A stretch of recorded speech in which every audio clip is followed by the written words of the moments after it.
Bonjour à tous et bienvenue sur Medusa Crypto. Alors, Bitcoin est à 112 230 dollars à l'heure où j'enregistre cette vidéo et tout le monde vous parle d'une reprise de bull run, d'un moment charnière, d'une explosion à venir, d'un short squeeze, d'une fin d'année en trombe, etc.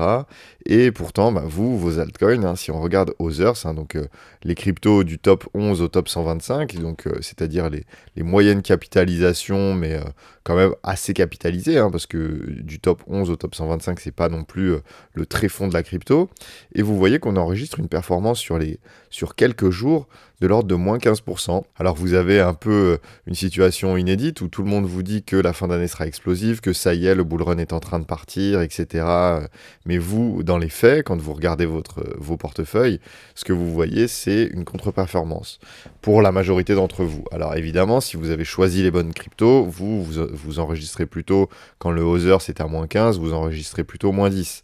Mais en réalité, la majorité d'entre vous prennent des baisses encore plus fortes parce que pour la majorité d'entre vous, vous êtes positionné sur des altcoins moyennement capitalisés, voire faiblement capitalisés, parce que il faut pas se leurrer, quand on est dans la crypto et qu'on accepte une volatilité aussi importante, c'est qu'on a un profil de risque assez, justement, assez avancé dans le risque-reward. Vous acceptez beaucoup de risques pour avoir beaucoup de récompenses. La majorité d'entre vous sont là pour créer du capital, pour atteindre une certaine liberté financière ou quoi que ce soit. Mais ce que vous voulez, c'est multiplier votre capital. Vous ne voulez pas 45% de rendement annuel, hein, sinon vous iriez dans des choses qui sont moins risquées. Là, ce que vous voulez, c'est x2, x3, x5, x10, etc. Donc il faut quand même essayer de comprendre du coup où on en est, parce que si vous êtes sur des cryptos qui sont faiblement capitalisés et qu'on a un retournement, c'est pas moins 15 que vous allez prendre, c'est moins 50. Donc on va essayer de regarder un petit peu Bitcoin, où on en est, est-ce que j'ai changé d'avis, est-ce que je prends des profits, etc. Donc je vais vous partager tout ça. Bien entendu, pour ceux qui veulent, on propose un accompagnement donc, via le cercle. Donc le cercle, c'est notre cercle d'investisseurs commun dans lequel je partage mes analyses, mes alertes en temps réel, les altcoins que je surveille, les altcoins qui donnent des beaux signaux, etc. Tout ça, c'est un canal Telegram privé, donc il n'y a pas une multitude d'alertes, etc. Il n'y a pas des salons débutants de Discord avec des milliers de personnes qui parlent et un salon que vous finissez par mettre en sourdine parce que vous êtes harcelé par les messages de comment on fait pour sur TradingView pour afficher des supports, etc. Non, là, il y a vraiment que le nécessaire. Donc, n'hésitez pas si vous le voulez. Donc, la dernière en date, hein, c'est celle-ci. Vous voyez, hein, je vous parlais justement à ce moment-là d'un scénario ici qu'on est en train de voir, hein. Donc, j'identifiais deux scénarios potentiels. Ici, la reprise de ce support ici en bleu. Vous voyez que ici, le scénario orange, on n'est pas loin de l'avoir réalisé, hein, parce que ici, quand on était, donc quand je vous écrivais ce message-là, on était juste là, au niveau des 113 000 dollars, hein, vous voyez, je vous disais, on était au niveau des 113 000 dollars, donc juste ici, vous voyez, juste là, on était voilà mardi, à ce moment-là, je vous envoyais un message, je vous disais attention, on n'a pas trouvé le bottom, on va très certainement rechercher un peu plus bas, et donc voilà, vous voyez que c'est ce qu'on a fait, on a été chercher un peu plus bas, on a été faire une petite chasse à la liquidité. Vous voyez qu'ici on a eu une mèche un peu plus longue, qui est venue récupérer pas mal de liquidité. On le voit également ici, hein, sur CoinGlass. Vous voyez qu'ici la liquidité était positionnée en dessous du prix. Donc ici on avait beaucoup d'acheteurs, enfin un certain nombre d'acheteurs, honnêtement c'est pas énorme, hein, mais on avait un certain nombre d'acheteurs qui étaient positionnés sur le court terme pour récupérer un rebond. Bon, vous voyez qu'ils se sont fait piéger. Et à l'inverse, également ici, on est venu récupérer la liquidité qui se trouvait au-dessus du prix. Alors, c'est assez étonnant de voir que, bon, étonnant et pas étonnant, hein, on n'est pas venu chercher la liquidité juste au-dessus, hein. Vous voyez que ici, au niveau des 114 100, 114 200 dollars, on avait un petit peu de liquidité qui se trouvait, on n'est pas venu la chercher. Alors, honnêtement, je pense qu'on va aller la chercher. Ça m'étonnerait pas si ici on avait le bottom, hein, honnêtement. Je pense que ça pourrait tenir. Alors évidemment, sur les mouvements court terme comme ça, je m'avance pas plus que ça parce que, bon, déjà, j'y porte pas un intérêt majeur, donc je fais pas des analyses poussées là-dessus. Honnêtement, que ce bottom tienne ou pas, ça change pas vraiment mon analyse sur le moyen terme.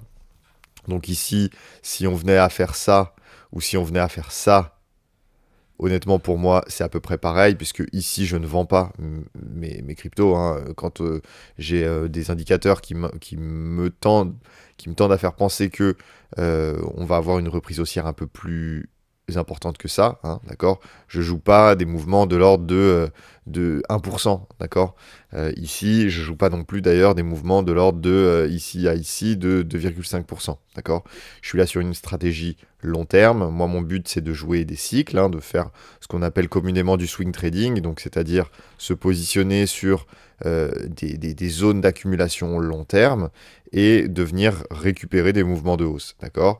Donc ça veut dire globalement, vous entrez en position ici, vous vendez une bonne partie ici, vous attendez là d'avoir des signaux d'accumulation, vous réaccumulez ici, ici, ici, ici, hop, on part, vous vendez, vous prenez un petit peu de profit. L'idée, c'est toujours de garantir une bonne exposition au risque.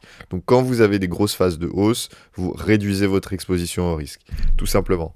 On a de plus en plus, forcément, à force de monter, de scénarios qui nous disent on va avoir un retournement, donc on prend des profits. Et on passe de 100% d'exposition en crypto à 90, puis 80, puis 70, puis 50%.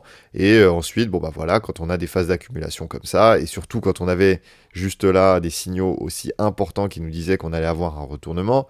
Je vous rappelle ici que sur le, le Cost Basis Distribution Heatmap, hein, vous voyez juste là sur les 6 derniers mois, ici, alors non, il faut revenir un peu plus tôt, c'était encore il y a un peu plus longtemps que ça, voilà, juste là, bon, bah, vous voyez qu'on avait des zones de vente qui étaient majeures, une zone de distribution qui était énorme. Donc là, je vous l'avais partagé sur YouTube, je l'avais partagé à nos clients de l'accompagnement premium. Bon, bah, vous voyez qu'ici, on avait eu un retournement et on s'y attendait. Honnêtement, ici, on s'y attendait, beaucoup de personnes s'y attendaient. On avait eu un beau retournement. Ici, c'était beaucoup moins clair, par exemple, hein, pour être totalement honnête, hein, parce que, évidemment, c'est toujours facile de vous dire ici on s'y attendait, etc. Ici, je ne m'attendais pas forcément à une reprise haussière aussi forte. On avait assez peu de signaux qui nous disaient qu'on allait avoir un retournement. Juste là, hein, on était venu rechercher, alors autant les mouvements baissiers, on s'y attendait pas mal, hein, une fois, deux fois, etc. On avait des trendlines qui étaient systématiquement consolidés pour être cassé. Bon, alors à l'inverse, ici, alors certes, on a fait une belle tendance, mais sur les 4 premiers jours, vous voyez ici 1, 2, 3, 4, 5 bougies. Les 5 bougies étaient relativement baissières, on était venu récupérer l'order block juste là. Bon, la probabilité majeure, c'était de refaire un creux, d'accord? Ici, c'est pas ce qu'on a fait, on a eu une petite accumulation et puis on est parti très vite parce que justement, on avait beaucoup de shorters. Ici, on avait beaucoup de personnes qui pariaient à la baisse, on a eu un short squeeze et hop, on a été violemment à la hausse. Et ici, c'était beaucoup plus clair, hein. Vous avez vu hein, ici sur le cost basis, bon, bah, vous voyez ici, on a eu beaucoup plus clairement une zone d'accumulation qui s'est dessinée, de la même manière qu'ici, de la même manière que ici, on est en train de dessiner une zone d'accumulation. Alors, elle est beaucoup plus faible que les zones précédentes. Et puis on a des petites zones de distribution, mais si ici je vous montre sur les 3 derniers mois, bon bah vous voyez que c'est quand même très clair, hein.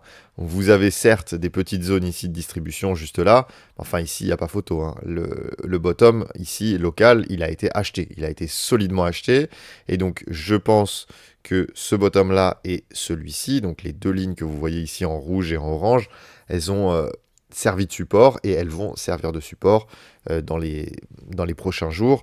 Ici, on a tout simplement des gros portefeuilles qui sont rentrés en position juste là, juste ici, et ici aussi, d'accord? Donc c'est pour ça que je traçais ici ce support en bleu. Bon bah ici, forcément, quand on revient proche de ces niveaux, bah, les personnes qui ont acheté ici, c'est des personnes qui ont beaucoup de liquidités, donc elles vont rentrer en position petit à petit, elles trouvent ce prix intéressant, elles l'ont trouvé intéressant à ce niveau-là. Bon, bah, vous doutez que l'analyse qu'ils ont fait le 7 septembre, puis le 31 août, elle n'est pas devenue caduque le 25 septembre. Surtout qu'au niveau macro, on n'a pas forcément de choses qui ont diamétralement changé. Donc évidemment, ici, on va regarder ce qui va se passer sur le court terme, mais sur le court terme, en tout cas, on n'a pas de signaux qui invalident nos théories, et on a plutôt des signaux qui nous invitent à penser qu'on a un petit bottom local ici qui a été trouvé.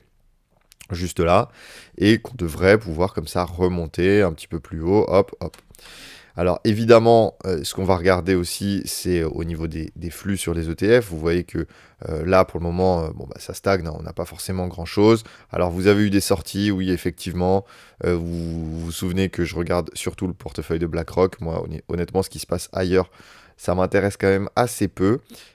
Ici, sur Ethereum, c'est pareil, hein, ça stagne. On a certes des sorties sur les autres, mais c'est pareil, hein, même cause, même conséquence.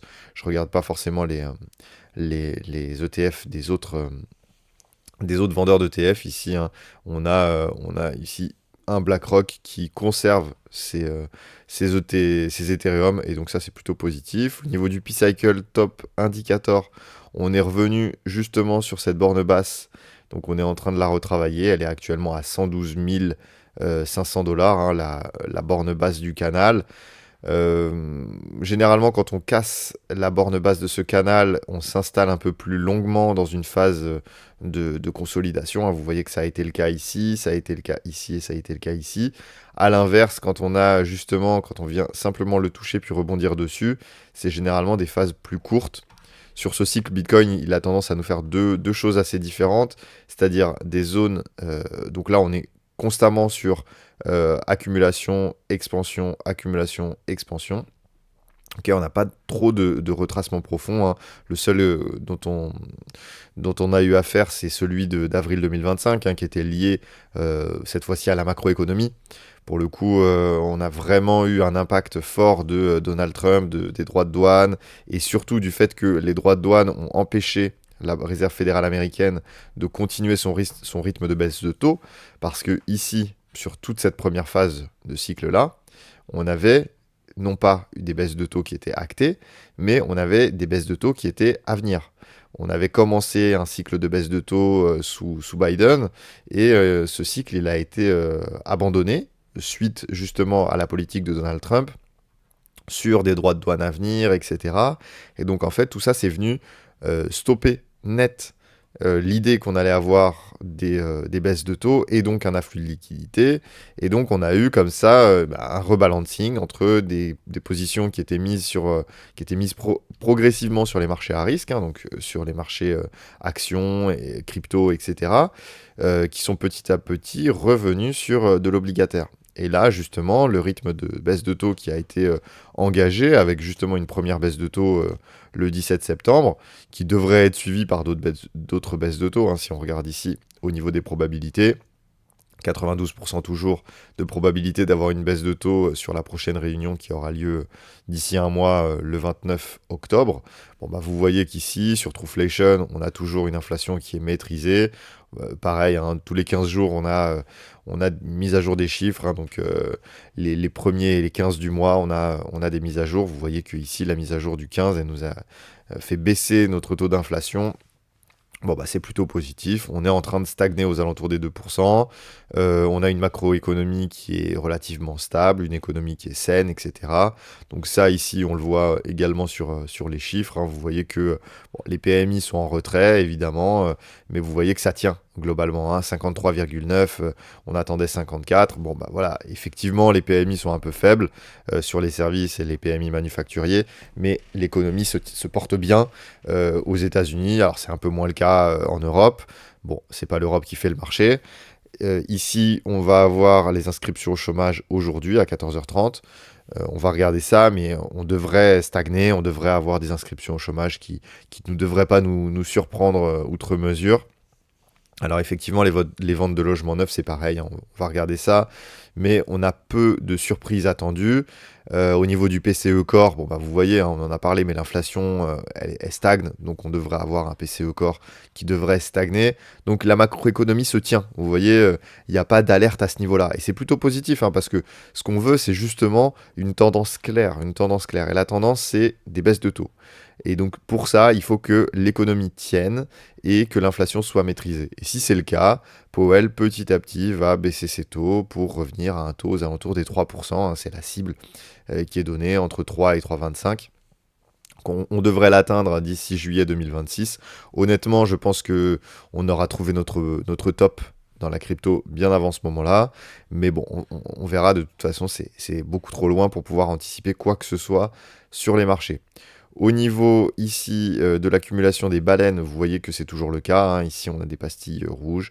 On a de l'accumulation qui est en train d'avoir lieu. Surtout, on n'a pas de prise de profit, ça c'est très important, hein. Les baleines ne prennent pas de profit. On est toujours ici dans des niveaux très bas de SOPR. Donc c'est plutôt positif, hein, tout ça. Ça nous invite à penser que le mouvement n'est pas terminé. C'est toujours pareil quand vous analysez des cryptos. Alors déjà, ce qu'il faut faire, c'est avoir vos packages d'indicateurs qui soient prêts. Vous ouvrez systématiquement les mêmes. Si vous voyez des indicateurs qui sont intéressants, vous les ajoutez, mais vous continuerez à les ajouter, à les regarder, même si plus personne n'en parle, etc. Vous voyez que là, la Global Net Liquidity, tout le monde en parlait systématiquement au moment où ça nous donnait des signaux intéressants et que ça nous donnait un petit peu d'opium, hein. On se disait, ah ça y est, c'est en train de partir, regardez la Global Net Liquidity, etc. Quand on la décale de 80 jours, qu'est-ce que ça nous donne? Bon, bah, ça suit parfaitement la courbe, vous voyez, c'est vraiment incroyable. Donc, vous voyez, hein, ça nous traçait la courbe. Alors, ça nous disait, voilà, Bitcoin devrait être à 180 000 $, hein, si on avait suivi la courbe. Puis là, on a décroché. Alors, du coup, plus personne n'en parle parce que toutes les personnes qui nous disaient que là, c'était le début du bull run, etc., et que ça allait partir, bon, bah là, ils ont perdu un peu en crédibilité. Alors que non, effectivement, la Global Net Liquidity, c'est pas des pouvoirs magiques, hein. Ici, on a une augmentation de la liquidité, bon, bah, on a une augmentation des actifs à risque. C'est, je veux dire, c'est des théories économiques de base, bon, bah, très bien. Faut accepter le fait que les indicateurs ne nous donnent pas toujours une vision idéale et parfaite de ce qui va se passer, mais ici, de voir une liquidité qui est en train d'augmenter sur les marchés, ça veut dire globalement que la tendance est haussière. Si à l'inverse, ici, on avait une cassure de la liquidité comme ça, bon, bah ici, on pouvait se dire que ça allait être beaucoup plus compliqué, même si évidemment, on ne prend pas un seul indicateur pour jouer notre portefeuille, mais évidemment, de voir une liquidité qui est en train d'augmenter, hein, un dollar qui est toujours faible, hein, honnêtement, je l'ai juste là, vous voyez que le dollar est toujours très très faible, il continue sa tendance baissière. Juste là, vous voyez qu'on a eu, globalement, bah, depuis l'arrivée de Trump, hein, avec ses droits de douane, sa politique un peu agressive, etc. Alors je dis un peu, hein, voilà, c'est un petit peu un euphémisme, justement, mais vous voyez qu'ici, on est en train de faire une tendance plutôt baissière, hein. Ici, si c'était une crypto, je ne l'achèterais pas, hein. Vous voyez qu'ici, on a quand même des supports qui sont tapés plusieurs fois, on a des rebonds qui sont très très faibles. Bon, bah voilà, on pourrait aller chercher plus bas, hein. Donc vous voyez que là, on avait une grosse zone d'accumulation qu'on a cassée. Bon, bah, ça c'est plutôt positif. Ouais, vous voyez, donc ça donne justement de la possibilité, forcément, puisque la majorité des assets de ce monde et des matières premières sont exprimés en dollars. Donc si vous achetez du pétrole, vous l'achetez en dollars. Donc si le pétrole se maintient à 65 $, mais que le dollar baisse, bah forcément, quand vous avez des euros, vous pouvez acheter plus de pétrole. Donc vous avez plus de pouvoir d'achat, ce qui fait que la liquidité augmente, cette fameuse M2. Ok, donc ici, c'est plutôt très positif. Vous voyez, le coût d'énergie reste bas. Donc ça, c'est ce qu'on voit ici, hein. L'inflation, ici, ça traduit évidemment le coût du pétrole, le coût du gaz, etc. Vous voyez qu'on est revenu à des niveaux relativement bas. Au niveau de l'or, on continue de faire des ATH. Donc ça, on avait eu ici une zone de compression. Bon, bah, on l'avait tracé, hein. Alors je sais plus quand est-ce que j'en avais parlé. J'en avais parlé il y a un moment, hein, de l'or. Mais vous voyez qu'ici, on avait eu justement cette zone de compression avec ici une expansion de Fibo qui nous a amené entre 3006 et 3009. Bon, bah, vous voyez qu'on est dedans. On est en train de se ranger dedans. On pourrait donc recréer une petite zone d'accumulation à l'intérieur. Mais globalement, de voir que l'or se porte bien, de voir également que le SP500 se porte très très bien, d'autant plus là sur Nvidia on a eu l'annonce d'un deal majeur entre OpenAI et Nvidia qui relance un petit peu la trend sur l'intelligence artificielle et puis qui du coup devrait augmenter les investissements et donc augmenter aussi les bénéfices futurs, hein. Normalement, on devrait avoir affaire à des deals assez important dans la suite, hein, puisque vous savez que si OpenAI et Nvidia font des deals, bon, bah, tous les autres, hein, les concurrents, que ce soit Gemini avec donc Alphabet, avec Google et Gemini, qui devraient justement continuer sa trend haussière, etc. Enfin bref. Donc c'est plutôt positif de voir des valeurs tech qui reprennent des couleurs. Donc ça, c'est très très bien. On va continuer un petit peu notre analyse. On avait parlé de la liquidité, mais côté des funding, parce que les taux de financement ici sur les altcoins restent bien, bien bas, hein. Ici, on a justement beaucoup de peur. Mine de rien, on a pas mal de gens qui vendent, hein. Là, vous avez peut-être vendu. En tout cas, ici, c'est ce que nous dit cet indicateur-là. L'USDT dominance, vous avez vu donc un petit rebond ici de l'ordre de 10%. La majorité des personnes sont en train de vendre ici sur ces niveaux-là parce qu'elles paniquent, elles voient des niveaux de support qui sont cassés parce que la majorité des altcoins sont dans des mauvaises configurations, hein, il faut le reconnaître. Il faut savoir faire une rotation, hein, c'est la chose la plus importante que vous devez apprendre à faire si vous êtes là depuis quelques temps. C'est que vous avez peut-être acheté des crypto-monnaies il y a quelques temps parce qu'elles avaient des belles configurations. Mais il faut accepter que ça change. Ok, Tao était dans une très belle configuration ici. Il nous a fait une magnifique expansion haussière. Ici, il était encore temps de l'acheter. On avait eu une jolie consolidation. Mais ici, vous voyez que c'est pas très très joli. Quand on a des rebonds, on a difficilement des rebonds qui sont générés sur Tao. Vous voyez qu'on n'a pas réussi à retrouver notre top de mai 2025. Alors que sur la majorité des cryptos, regardez simplement Pendle. Pendle qui était dans la majorité des portefeuilles en même temps que Tao. Bon vous voyez que le top de mai 2025 il est là. Donc là on est de nouveau sur les niveaux du top de mai 2025, mais on a créé des niveaux supplémentaires et il faut accepter que dans la crypto il n'y a pas d'émotionnel. Vous voyez, vous êtes là pour faire fructifier votre patrimoine, vous n'êtes pas là pour jouer des cryptos, etc. Si Tao nous montre pas de signaux intéressants, c'est pas grave. On n'est pas marié avec, on n'a pas des stock options, on travaille pas dans le projet, etc. On fait pas partie de l'équipe. Donc nous, on est là pour allouer notre capital dans les endroits dans lesquels on a le plus de possibilités, le plus de probabilités de générer des profits. Actuellement, entre Tao et Pendle, évidemment, j'achèterais du Pendle. Donc, et si j'avais du Tao, je le vendrais. Oui, je le vendrais, même si il peut aller plus haut, même s'il est sur un narratif intéressant, l'intelligence artificielle, etc. Puis c'est la crypto la plus capitalisée dans ce secteur-là. Elle a un avantage compétitif énorme, etc. Certes. J'ai pas de sujet à ce niveau-là. Sauf que si c'était vrai que la crypto allait surperformer le reste du marché, eh bien dans ce cas-là, j'aurais une courbe haussière. Parce que ici, j'aurais des personnes qui sont dans le projet, des gros portefeuilles, etc., qui, eux, profiteraient de chaque creux pour recharger fortement. Vous voyez? Et là, c'est pas le cas. Parce que si ici, ils étaient en train de recharger, la courbe, elle serait comme ça. Ok, et là, c'est pas le cas. Vous avez d'autres cryptos, hein. J'avais vu, Render par exemple. Render, vous voyez que c'est pareil. Ici, on est sur des zones d'accumulation, certes. Alors, Render, c'est un petit peu moins pire, hein, vous allez me dire, même si on retrouve justement cette fameuse zone de compression qu'on retrouvait également sur Tao, juste là. Mais vous voyez que ici, c'est quand même un petit peu plus positif, parce qu'on arrive à maintenir des creux, à faire des sommets ascendants, etc. Mais par exemple, RSR, lui, vous voyez qu'il y a des cryptos qui arrivent justement à faire ces longues phases d'accumulation, ok, juste là, une longue phase d'accumulation, puis une expansion, une longue phase d'accumulation, mais plus haute que la précédente, et là également, hop, une zone d'accumulation plus haute que la précédente. Donc, on pourrait penser évidemment que du coup on pourrait avoir une zone d'expansion, voilà ici, qui viendrait chercher à minima un retour ici sur ces niveaux-là. Donc ça fait x5 déjà. Donc évidemment que je vais me positionner plutôt sur un RSR que sur un Tao. Donc c'est ce que je partage dans le cercle, c'est la stratégie qui est développée, c'est également ce que j'explique dans ma formation en analyse graphique, hein, qui est offerte, je vous rappelle, pour toute adhésion au cercle, hein, pour que vous soyez formés, que vous compreniez ce que je dis, etc. On vous offre 7 heures de formation en analyse graphique pour justement comprendre ce genre de mécanisme-là. Et encore là, je viens à peine d'effleurer le sujet. Mais évidemment, ça, c'est des choses que vous devez regarder quand vous vous positionnez sur vos altcoins.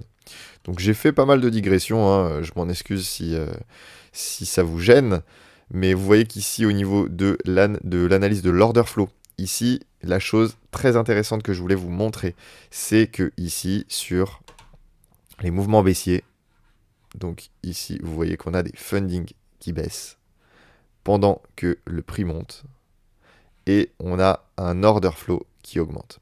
Donc ici, ce que nous indique l'order flow juste là, encore une fois, ça c'est précisé dans l'analyse, dans notre formation en analyse graphique, hein, toute la partie justement sur l'order flow, configuré con glass, etc. Bon bah vous voyez qu'ici on a une augmentation du prix, et à ce niveau-là, à chaque fois que le prix augmente, ici on a des fundings qui baissent, et un open interest qui augmente. Donc l'open interest qui augmente, c'est la première chose à regarder, c'est voir que justement on a une augmentation des positions sur les contrats dérivés. Ça veut dire que sur les contrats dérivés, qui sont en fait une réplication du prix du spot, hein, donc vous pouvez acheter réellement sur Binance ici des bitcoins, mais vous pouvez aussi vous positionner sur le cours du Bitcoin sans en détenir, mais pour vous exposer à ces variations de prix. Et donc ici, ce que vous allez faire, c'est que vous allez rentrer en position. Vous avez beaucoup de gens qui sont rentrés en position. Ici, l'open interest ne nous dit pas si elles sont rentrées en long ou en short. Ce qu'on voit par contre ici dans les fundings, c'est que les fundings ont baissé. Ce que ça signifie, c'est qu'on a un déséquilibre entre les acheteurs et les vendeurs. Je n'ai pas besoin de la courbe long and short ratio, puisque ici, ce que je vois, c'est que les fundings baissent, donc Binance propose moins d'argent pour ouvrir des longues, et il propose presque de vous payer pour que vous ouvriez des shorts. D'accord? Donc là, on n'en est pas arrivé jusque-là, mais globalement, il disait, si vous ouvrez un long, bah, vous serez pas rémunéré. Donc ici, ce qu'on comprend, c'est que des fundings qui baissent et un open interest qui augmente, ça veut dire que, sans regarder le prix, ça veut dire que ici on a soit des personnes qui étaient acheteuses qui sont en train de quitter leur position, soit des personnes qui sont vendeuses et qui rentrent en position, d'accord? Et probablement un mix des deux. Donc ça veut dire que ce rebond-là, il a servi à toutes les personnes qui avaient acheté probablement ici de vendre. Ok, ici, ils se sont dit, c'est une bonne opportunité de vendre. Alors certes, hein, si vous n'êtes pas à l'aise avec votre portefeuille, c'était une bonne opportunité de vendre. Il vaut mieux toujours vendre dans des rebonds. Mais ici, globalement, ici, on a eu des personnes qui se sont dit, ce rebond est salvateur, je vends. Et des personnes qui ont dit, c'est le rebond avant la chute inexorable jusqu'à 110, 100 000 dollars et 80 000 dollars, le bear market, etc. Donc, je vends. Et ici, on a eu beaucoup d'entrées en short. Donc ici, elles sont en train d'avoir raison, d'accord? Donc on a ici une baisse de l'open interest et une augmentation des funding, donc c'est exactement l'inverse. Donc ici, on a une baisse, donc ça veut dire qu'ici, ici on a une baisse de l'open interest, donc ça veut dire qu'on a une prise de profit. Ça veut dire qu'ici, on a des personnes qui sortent de position. Et si ici, on a des funding qui augmentent, ça veut dire que les shorters ont terminé de prendre leur position. Donc là, en fait, c'est du trading de range, tout simplement, hein. Vous avez ici un range qui est en train de se former. Donc forcément, ce que vous faites, c'est que vous achetez le bas pour cibler le haut. Et à l'inverse, eh ben, vous faites la même chose sur des positions short. Okay, donc ici, c'est ce que nous indique l'open interest. Globalement, les personnes ne sont pas confiantes sur le mouvement actuel. Elles ne se disent pas c'est le bottom, on va long tout ce qu'on peut et on va prendre des profits à l'extrême.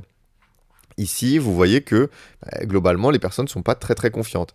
Et alors, sur Ether, sur Ether, on a une courbe qui est plutôt moche, hein. Ici, on n'a pas réussi à nous créer réellement de zone d'accumulation. On est en train de revenir sur ces niveaux-là. Par contre, là, pour le coup, on est passé dans des fundings négatifs. Donc, ça veut dire qu'ici, on a une entrée en position. Vous voyez un open interest qui augmente. Donc, on a des entrées de personnes sur les contrats dérivés. Et on a surtout ici des fundings qui sont négatifs, hein. Donc, ici, ça veut dire carrément qu'on a beaucoup de personnes qui parient à la baisse et finalement très peu qui parient à la hausse, hein. Donc là, le sentiment de peur, il est en train de s'installer sur Ether. Et ici, la majorité des gens pensent que la fête est finie.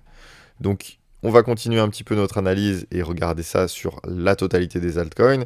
Donc, vous voyez qu'au global, sur les altcoins, hein, ici, on a une heatmap des différents RSI. Donc chaque point est une crypto, de la plus capitalisée côté gauche à la moins capitalisée côté droit. Bon bah vous voyez que ici en 4 heures, on est sur des niveaux faibles de RSI, d'accord. On est dans des niveaux vraiment de vente, voire de survente. Hein. Pour beaucoup de cryptos, on est carrément dans la survente. Donc pas d'euphorie, beaucoup de liquidation. Ici, on a fait peur à beaucoup de monde. On le voit également qu'on a fait peur à beaucoup de monde parce que ici, vous voyez que on a des indicateurs comme ici le sell side risk ratio qui sont redevenus sur leur borne basse. Hein. Vous voyez que c'est quand même assez rare. Sur ce cycle-là, c'est revenu ici sur notre bottom au niveau des 80 000 $. On l'avait retrouvé ici sur les bottoms des 54 000 $. Ici également sur les bottoms des 30 000 $, etc. Vous voyez qu'ici, on a vraiment reset le sentiment, le risque, etc. Le niveau de risque ici, shorter le marché et penser qu'on va avoir un retournement baissier sur ces niveaux-là, honnêtement, c'est quand même très très peu probable. Ça peut arriver, hein, mais c'est quand même très très peu probable. Donc ici, il faut quand même rester mesuré. Si vous voulez être simplement froid et pas émotionnel, vous devez vous dire que quand ici j'ai autant d'indicateurs qui me disent que il y a de la peur, etc. On le voit sur le Fear and Greed Index, on est à 44%, alors que bah, ici on a toujours aucune entrée de nouveaux investisseurs, etc. Bon, bah, vous voyez que tous ces indicateurs-là mis bout à bout, on n'a pas non plus de prise de profit. Ça nous invite à nous dire que bah, il faut rester mesuré. Si on a tous les indicateurs qui viennent nous dire dans un seul sens que c'est pas une zone de top et c'est plutôt une zone de bottom, bon bah voilà, il faut simplement jouer le scénario le plus probable. Il n'y a pas de dogme, il n'y a pas de choses à faire absolument en se disant moi j'ai la conviction que ça, etc. Tout le monde se trompe, tout le monde pense qu'on va avoir une fin d'année explosive, mais si on l'avait pas et si on se retournait complètement, là je pourrais gagner gros parce que je serais le seul à parier là-dessus, etc. Oui, vous pourriez gagner gros, mais vous pourriez gagner gros en jouant au loto et à l'euro million, d'accord? Et le but, c'est pas ça. Quand on investit, le but, c'est pas ça. Le but, c'est pas de faire des gros coups. Le but, c'est de gagner systématiquement, d'accord? Le but, c'est pas, c'est surtout de ne pas perdre, d'accord? C'est ce que disait Warren Buffett. Le but, c'est surtout de ne pas perdre. Donc vous voyez beaucoup de choses intéressantes. Hein. Je vais m'arrêter là dans cette vidéo. Il y a beaucoup de choses. Hein. Ici, vous voyez qu'au niveau saisonnalité, on a encore du jus. Bon, on va s'arrêter là. Je vous remercie pour le visionnage. N'hésitez pas si vous voulez nous rejoindre. Si vous avez des questions également, vous pouvez nous contacter via le canal Telegram. Donc on a les liens dans notre bio, etc. N'hésitez surtout pas. Et puis on se retrouve lundi pour une prochaine vidéo pour analyser un petit peu ce marché. Voilà, je vous remercie.